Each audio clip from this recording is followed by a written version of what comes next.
What's up, everybody? Welcome back to Obscura Undead. We are your weekly source for band news, tour news, music discussion, album reviews, and this week is our album reviews. Well, this episode. Sure. Yeah. I'm Mouse. I'm Azzy. And this week we'll be covering 3 albums for you. Where's your fingers? Oh, sorry. 3 albums.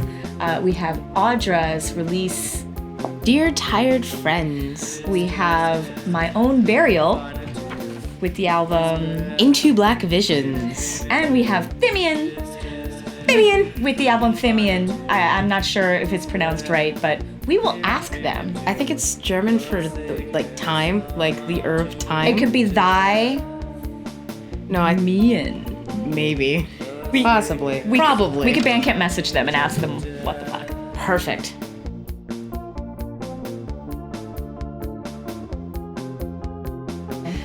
Let's talk about My Own Burial, Into Black Visions.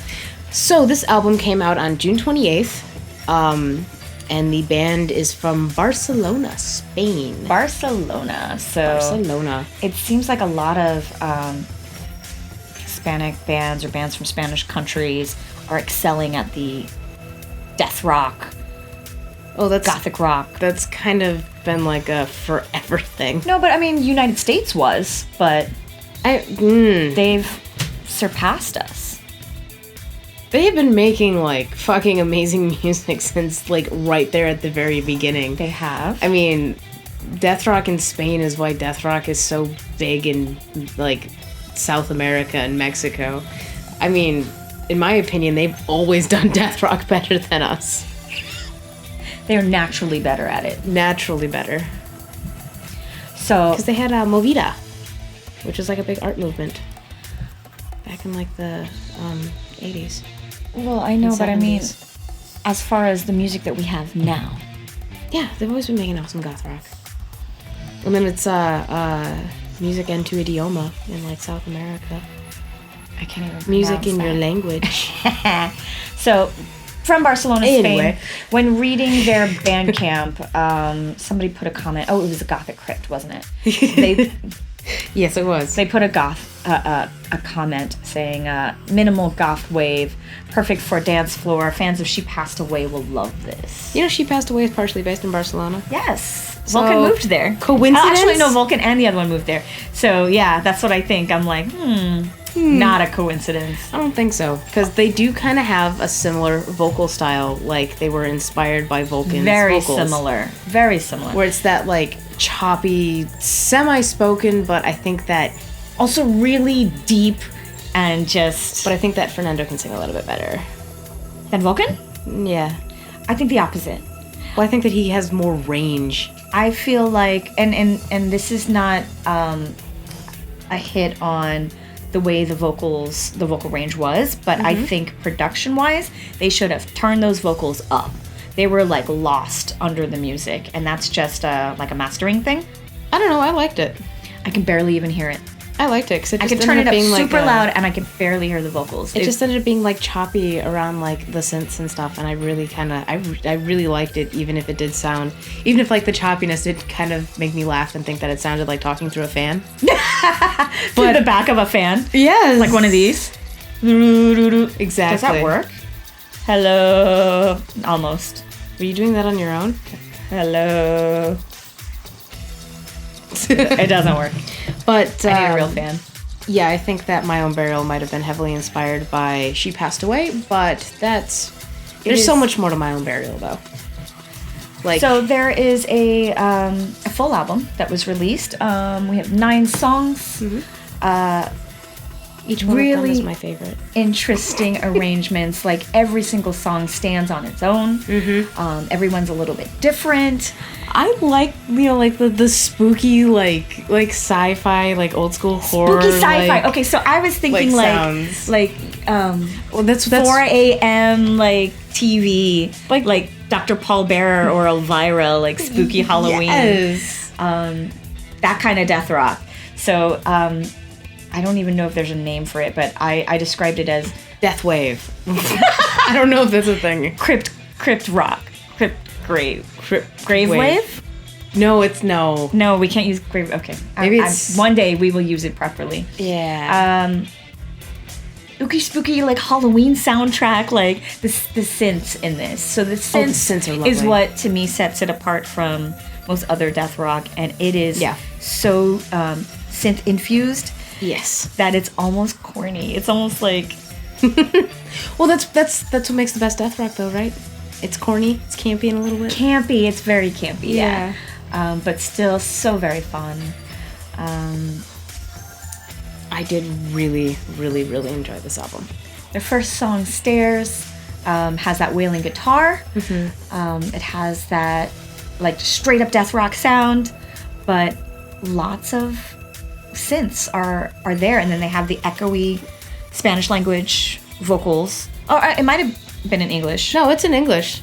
I could not I would even have looked hear. At the lyrics, I only ever noticed English. Let's look. But I love all of like the what's that instrument called, the theremin, and like these sampled like oogie spooky Plan 9 from Outer Space. Yes. So we should take all of like the acting and shit out of Plan 9 from Outer Space. It was in English. And then just put My Own Burial over the movie. Oh my god, we could do that. Let's do that. We should do that right now. Sorry, Ed Wood, but we're making your movie better. Yeah. Make it That's a better not true. soundtrack. I loved that movie. So, even though it's so fucking my bad. mistake, man. I couldn't even understand the vocals. I just heard like. Well, maybe you should listen with better ears. Better ears. Let me go get some at my local neighborhood 7-Eleven. Oh, don't go to that 7-Eleven. They called us. 7-Eleven? Or the one around the corner that called us Satanists. Oh, they call me Satanist. Yeah. Do you worship Satan? And I'm like, no. You sure? Because you have a big goat head on your ass. I'm like, oh, that's just fashion. Explaining to him what fashion I can't believe I did that. You stood there talking to him about fashion. God. I feel really bad about it. Anyway. Really bad. We probably shouldn't be talking about either religion or fashion on this show. Ever. Yeah. Anyway, all of these have a video. Not all of them, but most of them have a video. Mm-hmm. 1, 2, 3, 4, 5. 5 tracks out of the 9 they made a video for. So we haven't watched them because sometimes we do video reacts. So that might be interesting too. I do want. watch So okay, we'll put them up alongside Wingtips, where we have to watch their entire video catalog in one go and talk about them. But this is all on one album, so I'd imagine that a lot of them are roughly the same. Yeah, but like you said, all the songs stand alone. Each one has a different personality. Boiling Rain was the one, that's the second track. That's the one I felt was more underproduced with the vocals. And That's interesting, because that's their most that is their highlight track for their album. Yeah, it's their track 2. It was very haunted house, a little kitschy. But once I got through the album and I realized that the entire album has that consistency, even while all the songs are extremely different, that underlying like Halloween music is still there. So once I got that, then I went back and it was. I get so excited anytime I hear any band that has that, and it's usually death rock bands or horror punk bands, and I'm just gimme! I love it.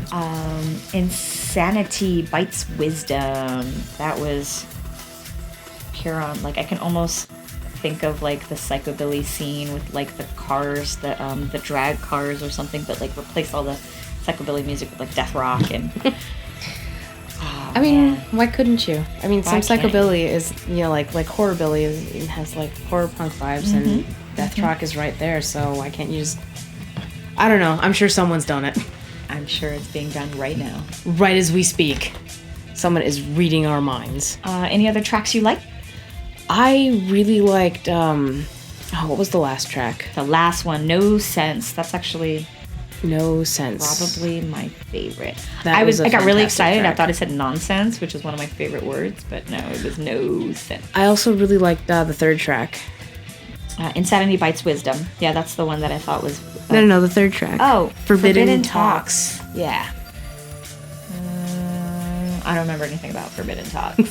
I remember Fresh Flesh. Fresh Flesh. I mean, that title alone. You're just like, yes, I can't Fresh Flesh. say it properly. It is like horror movie death rock kind of. So Fresh Flesh has much more heavy use of the synths, which I love. Yeah.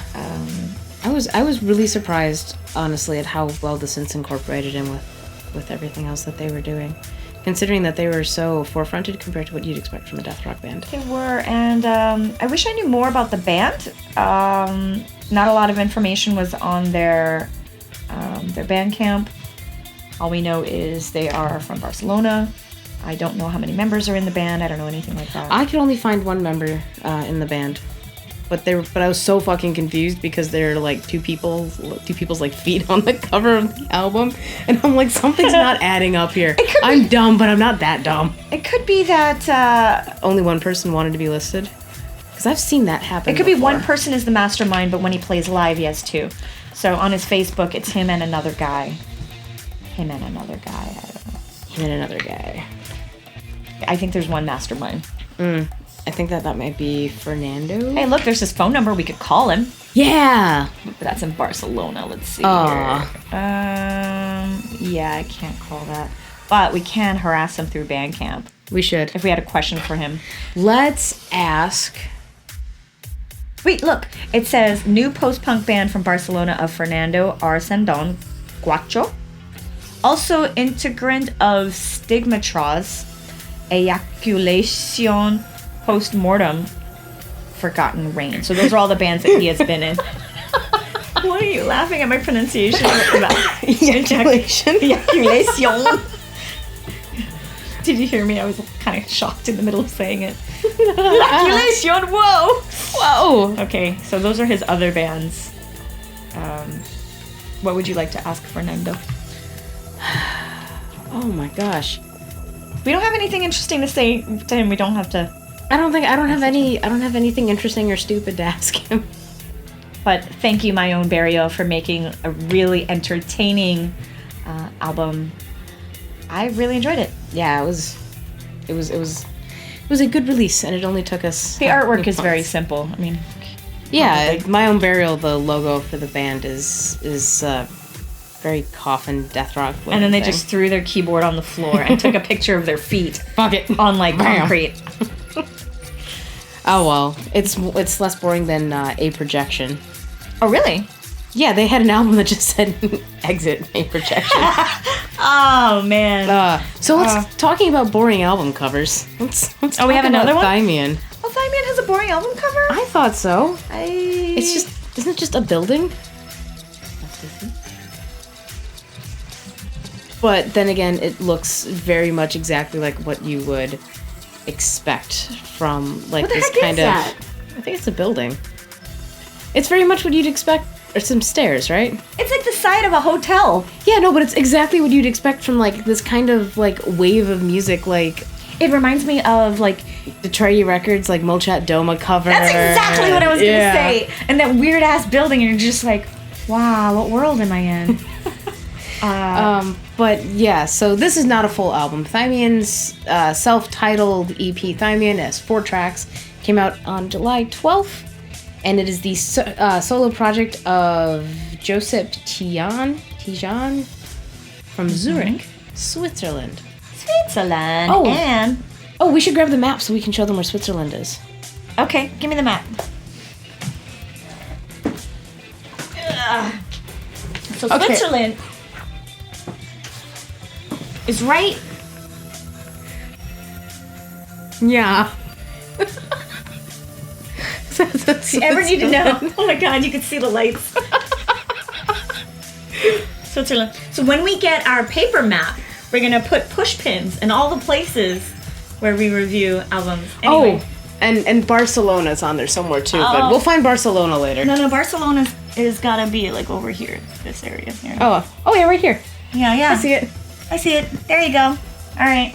There's where Vulcan is. Thank you. And my own burial. Now So- that we've sorted that out. This album gave me serious Hapax vibes. And Joy Division. You were saying Depeche Mode. I was Depeche saying Mode. Hapax. Yes, and then you said that and I couldn't unhear it. Yes. So his voice is buttery, melty, velvety deep. Mm-hmm. Gorgeous. Fucking love it. I loved this so much that I was really sad that there were only 4 tracks. It goes by way too quick. Way too quick. Each song is, max 4 minutes tops. And beautiful. Well written, dark wave, maybe.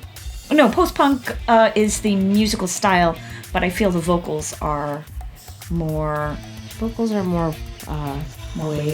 Yeah.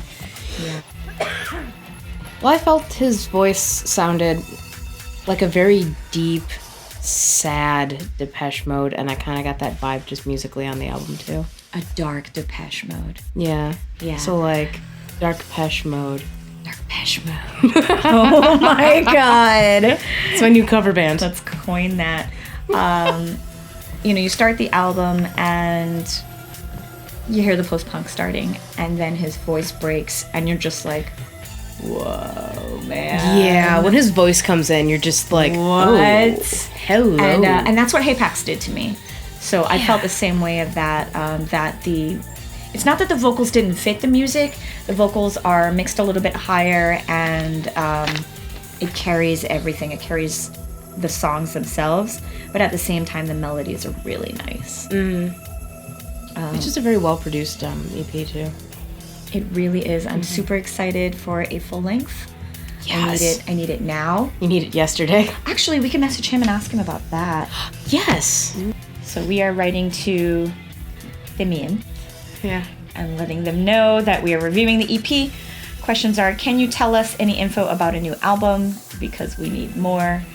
And please. How do you pronounce the band name? Yeah. Gosh. I bet you it's Thymian. Like Simeon. Or it's Thymian. Thymian and nuts. Is this the button to send? Okay. Oh, computers. That building is interesting. We could have asked about the album art too. That's true. That building is really interesting. It's probably the hotel they stayed in. What was your favorite track off the EP? Provider. Followed very closely by Modern Fantasy. Provider is track 2. Piperwave did a music video on it. I love Piperwave and videos. I like the chorus of it. Yeah. So good. Provider is, I think, the best track. Yeah, probably is. Yeah. The second 2 are kind of interchangeable. I listened to it a couple of times, and then I couldn't remember which one was which. But they were both very good. Mm-hmm. Well, that's the problem with, like, when an album is too short. I feel like I can love every single track on an EP, and you can't really tell the standouts if it's too short. Right. And you just listen to it on repeat, and then, which is what I do, and then you, like, when you go back, I guess there's not enough time to, like, reset your palate, I guess. I don't know. Does that make any sense? Like eating one piece of sushi instead of... Like, and then you eat, like, 3 or 4 or 5 or 6, like, different kinds, then you go back to that first one and you remember how good it was. Oh, okay, because it's in a like, variety. Because you don't have any reference levels. Yes, that's... So yes. more like eating cat food. What? Not me, per se. I just mean, like, hypothetically in general. When you eat cat food, and cats eat cat food, they don't have any reference levels. All they eat is that cat food. So it's great. Okay. But they can't describe it. They can't say if it's better or worse than anything else because all they have is that. Not me eating cat food. Okay, this makes more sense now. I don't do that anymore. I think I understand. I think I get your analogy. You say you don't do that anymore? Oh. Moving on. Moving on. Our last album is Audra. Audra. So, you're super excited about Audra. I am. Why are you super excited about Audra? Tell us about it. So, I am super excited about Audra because their self-titled album back in 2000, Audra, was amazing. One of my, like, absolute all-time favorite albums as a teenager. When you told me that Audra was coming out with their 4th album after a decade, and that they were on Project, I was like, I listened to everything that was on Project, and I don't remember Audra. And then, this album came out. Actually, they had a couple of singles, and I heard his voice, and then it's distinctive. It clicked, and I'm like, this guy. So this guy. So previous Audra releases, which I feel like we have to kind of go back to that. He sounds like Peter Murphy. A little bit. He sounds a little bit like Peter Murphy. He sounds a little bit like Gene Loves Jezebel. Like he's got this gravelly voice. All right, maybe. When he croons, when he does a slow crooning, it sounds like that. All right, so maybe we should back up first and tell everyone who Audra is. Audra. They are a band. They were formed in 90... In like the late... They were formed in 91, but their first album... Their first release... 2000. Yeah, which is weird. Not really. You don't think it's weird that there's like a 9-year gap before they released their debut album? Not really. That happens a lot, I think. Probably. I guess. I mean, but some people just get together because they don't want to put out an album. They just want to like write songs and play shows. I guess that's true. And it is the they're an Arizona alternative rock-based band. Is that the way they're described? Yes. Okay. On Wikipedia. So it is the project of two brothers. And there's another guy in Brett and Bart Helm. There's another guy with them though. I don't know his name. I just know the Helm brothers. I know his name is Come on. No, there's a third guy. Look, he's in the picture. Oh. Is it J.D. Wolf? Yeah, sure. I only know the Helm brothers. I only know so there's Brett another. and Bart. There's 3 of them. There's 2 brothers as well. Yeah. So when Audra released their I guess their first release was actually Unhappy Till the End on cassette in 1996, but that's cassettes. And that doesn't really count. So their debut album was called Audra in 2000 on Project Records, and when I absorbed that, it to me was folky, like apocalyptic folk almost. Kind of. I guess they had a self-released album, Silver Music, in 1999. I don't know anything about that. I discovered Audra through Project Records because of their self-titled album Audra, and one of my all-time favorite songs is What Your Eyes Had Seen. Oh, I liked the cheesy one. You're so pretty. In my basement. It's the basement song. It was like a love song. It was like you would look so pretty in my basement. In my basement. But one of the things that I had loved Project for at the time was, you had this sect of goth music, and it was very acoustic guitar based. Right. I couldn't get that from any other label, and I remembered listening to his voice and this album. And a lot of it was very haunting and very beautiful. Yes. And and once that clicked, as I'm listening through the current album, I was expecting that it would have a lot of those same haunting tracks. And they did go back to some of that. Mm-hmm. It was almost like every other song. Well, it was a little different. The release now, Dear Tired Friends, is very much a retrospective. Like, a lot of these songs are about like looking back towards the past, and like even the title. Well, yeah, exactly. I'm trying to figure out a good way to like encapsulate all of my feelings, because when I listened to this album, I had to go back and listen to Audra. I did as well, because I couldn't live with listening to Dear Tired Friends without going back and listening to the self-titled album, because that was such sort of like a formative album for me when I was first getting into like the music alongside of like Sisters of Mercy. And I did as well. I stopped in the middle and I went back to listen, just so not just to compare and contrast, but no, it was. I was like, is this the same Audra that made so many memories for me? And I feel like they are and they aren't. Half of it was and half of it wasn't. Because Dear Tired Friends has a lot more guitars, and they're doing a lot of stuff with guitars. Like, there's a lot of variation in the guitars, electric guitars, acoustic guitars, and my memories of like Audra is there is synths in there, and I didn't hear that so much on Dear Tired Friends. I didn't know. I know, and I'm still trying to place the difference between the way the songs were written on their 2000 album and the way they are now. There are some songs in between, right around track 3, Another Fallen Petal.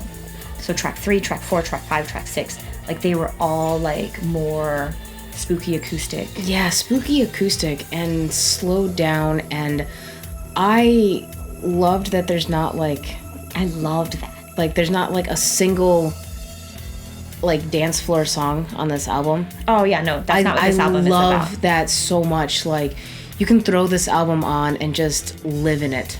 And we didn't mention this yet, but one of the tracks, Planet of Me, features Mike Van Poortvliet from Lycia, and it's the same type of band vibe, and I got that vibe from the slower tracks.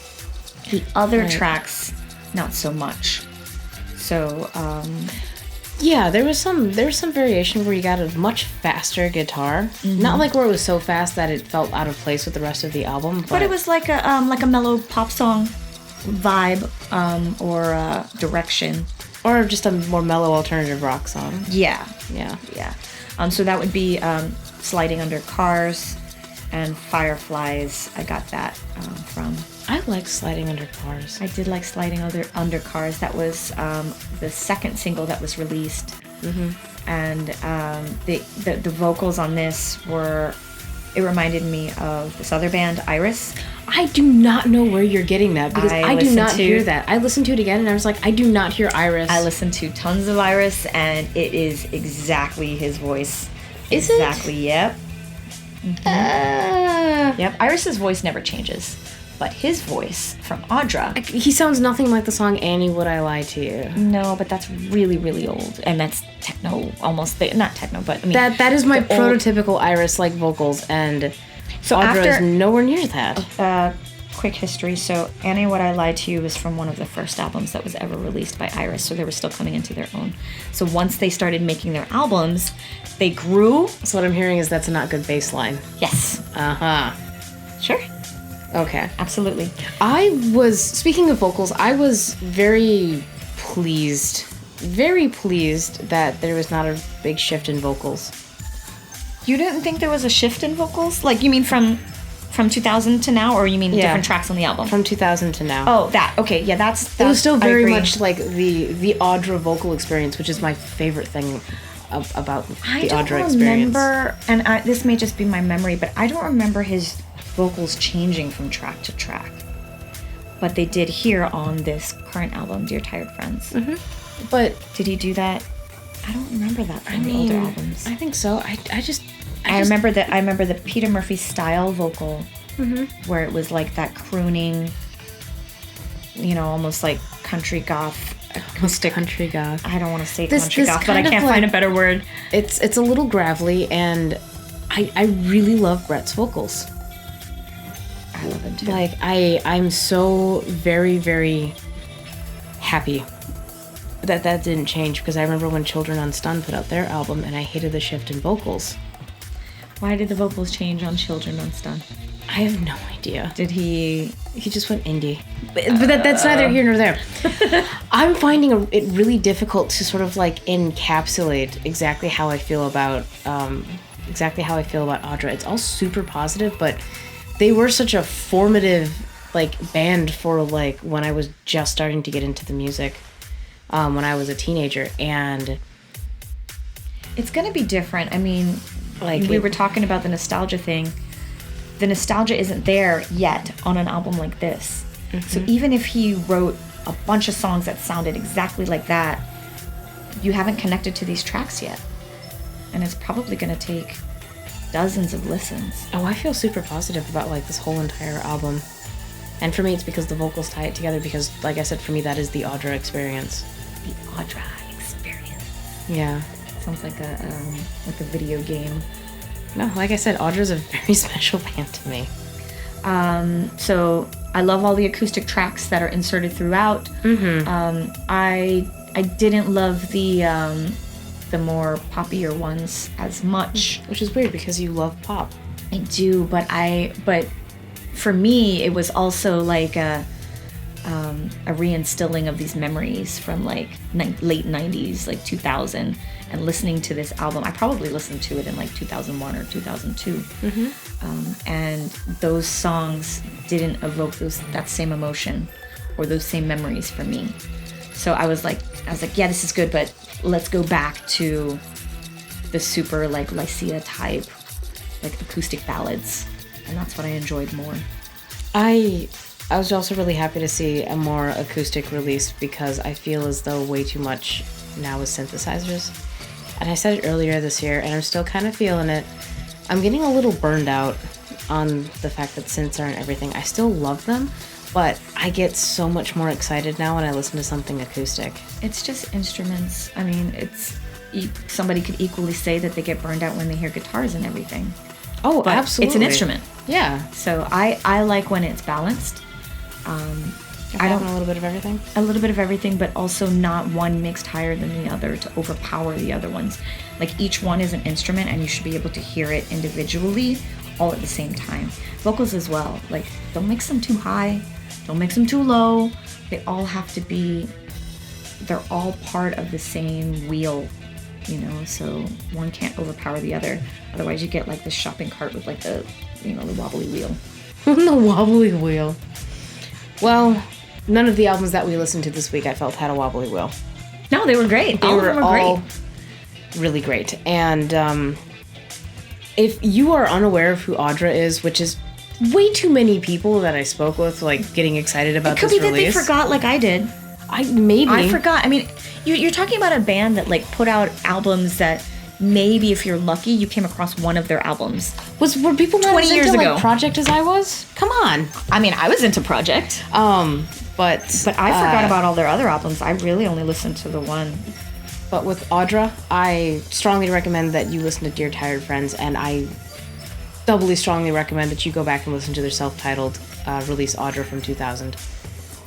I think that is the absolute best experience. Favorite song? Favorite song? Can you pull up the track listing for me? Because I know where it is on the album. I don't remember what it's called. You know where it is. Yeah, you know what I mean? You ever do that? Feel around? Nope. Oh, the one we talked about. Planet of Me. Planet of Me with Mike Van Porfleet. Yeah. Cool. I like Another Fallen Petal. That was one of the first slower tracks that I heard on the album, and I was like, wow, yeah, this is going to be a good time. I did hear that song, and I thought to myself, this sounds like a Mouse Sleepy Time song. Oh, it was Mouse Sleepy Time! Mm-hmm. Oh, it was. It made me feel relaxed and good. Yeah. I feel relaxed and good about the albums this week, though. I mean, I know that people want us to do negative reviews, and honestly, that would be fun, but... We will. We probably will eventually, but it's so much more fun just gushing about why we love something. I think the reason we do this is also so that we could show people bands that you're never going to come across. Like, we pick pretty much, like, really obscure bands. Like, you're never going to hear about it. Unless you're Thymian, who happens to get a write-up on postpunk.com. I mean, we talk about obscure bands. That's why we have a 45-minute episode about Trap Majesty. Well, I mean, they're not even obscure anymore. Is that why you don't like them? I still love them. I'm just kidding. But they're not, they're popular now. Heaven forbid. It does make a change. She Passed Away sells out shows. So does Boy Harsher, Cold Cave. Yeah. But I love seeing that, like selling out shows. I do. But these are all the bands who actually started 12 years back. So they deserve their recognition now because they have been doing it for so long. Yes. Anyway, that about wraps it up. If you want to find out what albums we review ahead of time before our episodes are published, we actually put out the list about half a week early up on our Patreon. So if you throw down $1, you can get those lists. And that way you can listen to the album before we review it, and you can, sit there and be just like, how could you like that song? It's the worst one on the album. As I'm I sure hate that a lot happens. of songs that are other people's favorites. Yeah, same, and I'm sure that exact same thing happens to us. So if you want to really dig deep into that, throw. You want to dig into us? You can do that. I mean, we deserve it. We kind of do. Yeah. So that wraps it up for the week. Yeah. Should we thank some patrons? Let's thank some patrons. And also, you can go check out our Patreon. There's some cool perks in there. And you can chat with us on our Discord. Yeah, our Discord. You can see our cats. Oh, God. It's basically just a Discord of cats and music. Cats and music. Dude. Cat. Are we going to make I'm a kitty cat. Are we going to make a shirt that says, Cats and Darkwave? Yeah. Yeah. So let's thank some patrons. So thank you, Skullgirdle. Thank you, Acid Bitter. Thank you, Cadaver Kelly. Thank you, David Zoser. Thank you, Diasiculus. Thank you, Beth Razoff. Thank you, Mason Shiver. Thank you, Junkyard Bat. Thank you, Livy. Thank you, The Count. Thank you, Max Shrek. Thank you, Uncle Fester. Thank you, Tiffany. Thank you, Demetria. Thank you, David. And thank you, Ian. Do we remember them all? Yeah. Oh my god, first time. Well, I mean, I was reading from a list, but I cheated. I didn't look at all. Anyway, check out our Instagram, our Facebook, like and subscribe, all of that jazz. Smash! Smash things. We put out a news video earlier this week, and we might have some content up later this week. We'll see if we die in the hurricane. If we get flooded out and lose power. Yeah, if we get flooded out and lose power, you might not get anything. Go look that thing up. If you don't live in Florida, go look it up and see what's going on. And then look at all of the Hurricane Dorian Gray memes. They're great. Oh my god, I have not seen them yet. I'm so surprised you haven't. They're amazing all over Facebook. I had to get off of line because I only go online once. The NOAA. Noah? Yeah. Once Noah posts their update every 12 hours, because like I can't keep like refreshing the same image over 12 hours, so I get back on afterward. It's a thing. Okay, so we might be dead. We'll see you later. Love you. Bye.